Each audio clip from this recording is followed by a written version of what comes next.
Finally বন্ধুসকল এইখিনিতে গোটৰ মহিলাসকলৰ কাৰণে আহি পৰিছে এটা ভাল খবৰ। তো বিশেষকৈ আপোনালোক যিসকল গোটৰ মহিলা উদ্যমিতা আঁচনি আপোনালোকে 10,000 টকাৰ কাৰণে আপোনালোকে এপ্লাই কৰিছিলে। তো আপোনালোকে এপ্লাই কৰাৰ পাছত আপোনালোকে ইমান দিনে আপোনালোকে অপেক্ষা কৰি আছিলে, ইমান দিনে আপোনালোকে বাট চাই আছিলে যে আপোনালোকে সেই চৰকাৰে টকাটো কেতিয়া প্ৰদান কৰিব, কেতিয়া আপোনালোকে সেই চৰকাৰৰ ফালৰ পৰা সেই টকাটো আপোনালোকে লাভ কৰিব। ফাইনেলি বন্ধুসকল চৰকাৰে সেই তাৰিখটো ঘোষণা কৰিছে যে কোনটো তাৰিখত সেই মহিলাসকলক 10,000 টকাটো দিয়া হ'ব, আৰু লগতে ঘোষণা কৰিছে যে কোনসকল মহিলাই প্ৰথম আপোনালোকে এই টকাটো লাভ কৰিব আৰু কোনসকল মহিলাই এই আপোনালোকে টকাটো লাভ নকৰিব, অৰ্থাৎ আপোনালোকে সেই টকাটোৰ পৰা বঞ্চিত হৈ থাকিব। তো কোনসকল মহিলাই লাভ কৰিব, কোনসকল মহিলাই আপোনালোকে টকাটোৰ পৰা বঞ্চিত থাকিব। তো বন্ধুসকল যোনটো নেকি চৰকাৰৰ ফালৰ পৰা নতুনকৈ আপডেট আহিছে, তো সবিশেষ আপোনালোকে এই ভিডিঅ'টোতে জানিব পাৰিব। তো বন্ধুসকল ভিডিঅ'টো আপোনালোকে একেবাৰে স্কিপ নকৰাকৈ আপোনালোকে চাই থাকিব।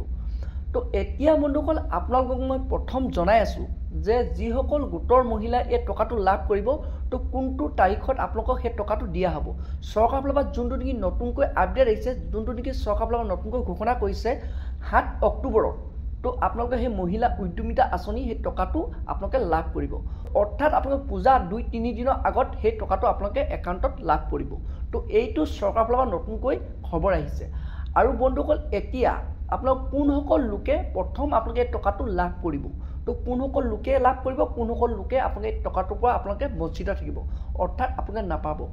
তো বন্ধুসকল যিসকল মহিলা আপোনালোকে জানে যে মহিলা উদ্যমিতা আঁচনি যিখিনি নেকি আপোনালোকক ক্ৰাইটেৰিয়া কমপ্লিট কৰিবলৈ কৈছিলে, যেনেধৰণে আপোনালোকক গছপুলি ৰোপণ কৰিব কৈছিলে, তো গছপুলি ৰোপণ কৰাৰ পাছত আপোনালোক ফটো আপলোড কৰিবলৈ কৈছিলে। তো বন্ধুসকল আপোনালোকে ফটো আপলোড কৰাৰ পাছত আপোনালোক কিছুদিনৰ পাছত আপোনালোকৰ মোবাইলত মেছেজ আহিছিলে।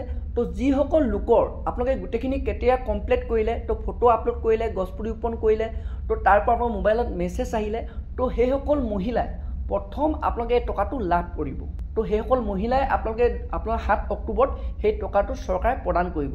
আৰু যিসকল লোকৰ আপোনালোকৰ বৰ্তমানলৈকে আপোনালোকৰ মেছেজ নাহিলে, তো সেইসকলে আপোনালোকে টকাটো এতিয়া লাভ নকৰিব। 7 অক্টোবৰত আপোনালোকে টকাটো লাভ নকৰিব। তো যিসকল মহিলা মোবাইলত আপোনালোকৰ মেছেজ আহিছে, তো সেইসকল লোকে প্ৰথম আপোনালোকে সেই টকাটো লাভ কৰিব। 7 অক্টোবৰত আপোনালোকে টকাটো লাভ কৰিব। তো আৰু যিসকল মহিলা বৰ্তমানলৈকে আপোনালোকৰ মেছেজ নাহিলে, আপোনালোকে যিখিনি ক্ৰাইটেৰিয়া কমপ্লিট কৰিব কৈছিলে, যেনেধৰণৰ ফটো, যেনেধৰণৰ আপোনালোকৰ গছপুলি ৰোপণ, তো গোটেইখিনি আপোনাক ক্ৰাইটেৰিয়া কমপ্লিট কৰিছিলে, তথাপিও যদি আপোনালোকৰ মেছেজ নাহিলে, তো আপোনালোকে এতিয়া অপেক্ষা কৰিব লাগিব। আপোনালোকে 7 অক্টোবৰলৈকে আপোনালোকে অপেক্ষা কৰিব লাগিব। 7 অক্টোবৰত আপোনাৰ যিসকল মহিলা মেছেজ আহিছিলে, তো সেইসকল লোকক দিয়াৰ পাছতহে আপোনালোকে কি কৰিব লাগিব তাৰ ওপৰত নতুনকৈ আপডেট আহিব। তো বৰ্তমানলৈকে সেইসকল মহিলা কোনো নতুন আপডেট অহা নাই, যিসকলৰ মেছেজ নাহিলে, তো আপোনালোকে অলপ অপেক্ষা কৰিব লাগিব। আৰু যিসকল মহিলা আপোনালোকক মই কৈ আছোঁ যে আপোনালোকৰ অলৰেডি মেছেজ আহি গৈছে, তো সেইসকল মহিলাই 7 অক্টোবৰত আপোনালোকে টকাটো লাভ কৰিব। অৰ্থাৎ আপোনালোক পূজা 2-3 দিনৰ আগত আপোনালোকে টকাটো লাভ কৰিব। তো বন্ধুসকল এইটোৱে চৰকাৰৰ ফালৰ পৰা নতুনকৈ আপডেট আহিছে।